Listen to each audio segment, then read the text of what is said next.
نبی مکرم حضرت محمد رسول اللہ صلی اللہ علیہ وآلہ وسلم کے ایک طویل ارشاد کا مفہوم ہے کہ قیامت کے دن جن لوگوں کا اول وہلہ میں فیصلہ سنایا جائے گا، ان میں ایک شہید، دوسرا عالم، تیسرا مالدار ہوگا۔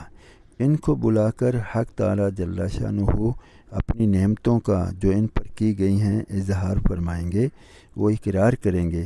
اس کے بعد ان سے سوال ہوگا کہ ان نعمتوں میں کیا کام لیا؟ شہید عرض کرے گا تیری رضا کے لیے جہاد کیا حتیٰ کہ شہید ہو گیا۔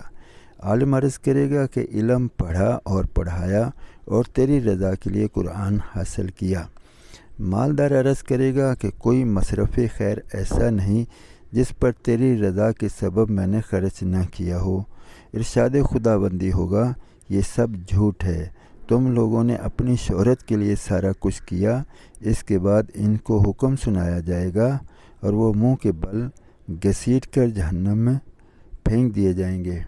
لہذا بہت ہی اہم اور ضروری ہے کہ انسان اپنے تمام کاموں اور اعمال میں حق تعالیٰ جل شانہ کی رضا اور اس کے دین کی اشاعت، نبی مکرم صلی اللہ علیہ وسلم کی سنت کا اتباع مقصود رکھیں۔